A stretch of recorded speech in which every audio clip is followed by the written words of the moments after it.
Shalom saudara, senang dapat berjumpa kembali dalam kesempatan kali ini. Dalam kesempatan kali ini saya akan sharing tentang rejection atau penolakan.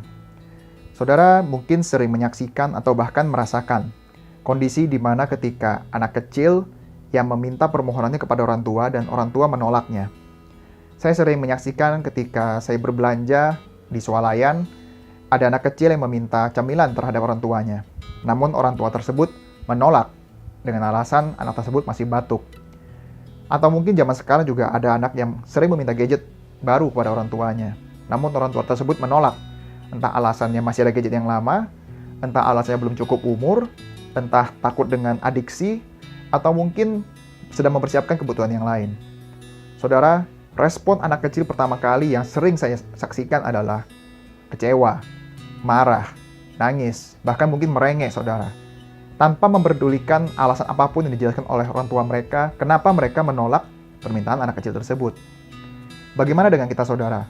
Ketika kita mempunyai permintaan atau permohonan kepada Tuhan, apakah kita juga merasakan hal yang sama ketika ditolak, seperti anak kecil ini?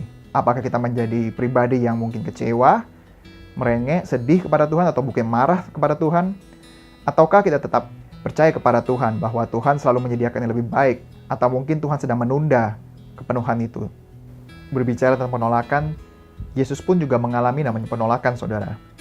Yesus datang ke dunia untuk memberitakan kabar baik, kabar keselamatan, bahkan mengadakan mujizat-mujizat.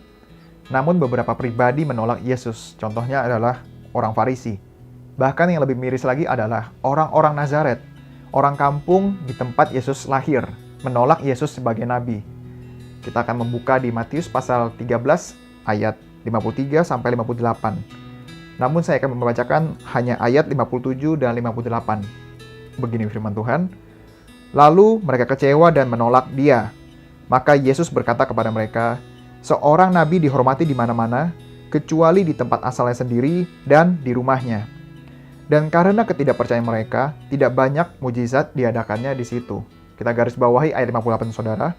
Dan karena ketidakpercayaan mereka, tidak banyak mujizat diadakannya di situ. Mari kita rasakan, saudara, bagaimana penolakan yang Yesus rasakan. Padahal Yesus telah berbuat baik, telah memberikan pengajaran, namun ditolak hanya karena latar belakang. Kita lihat pada ayat 54, dalam terjemahan New English Translation, bahasa Inggris, dijelaskan di situ bukanlah takjub, saudara, melainkan they were astonished, yang artinya mereka heran. Heran kenapa? Heran karena Yesus mendapatkan hikmat seperti itu. Padahal Yesus anak tukang kayu. Dan hanya karena background itulah Yesus ditolak oleh orang-orang kampungnya sendiri, saudara. Bagaimana, saudara, dengan kita ketika kita sudah berbuat benar, kita sudah menjadi berkat, namun kita ditolak? Apakah kita akan menjadi pribadi yang mungkin langsung ngambek, marah, atau meninggalkan pekerjaan tersebut? Ataukah kita tetap melakukan yang terbaik dan tetap menjadi berkat bagi orang banyak, saudara?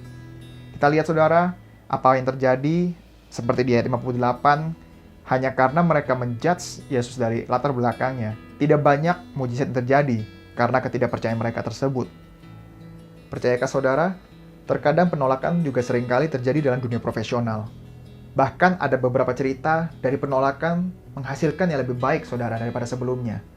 Contohnya adalah J.K. Rowling.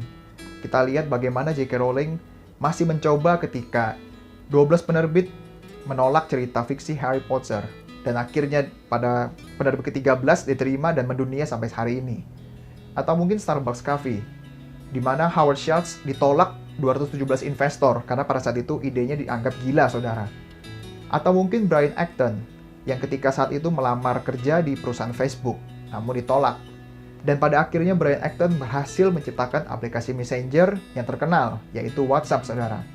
Dan lebih hebatnya lagi, WhatsApp dijual ke Facebook, di mana perusahaan tersebut yang menolak Brian Acton pada awal mulanya, dengan nilai yang fantastis, saudara, yaitu 19 miliar US dollar.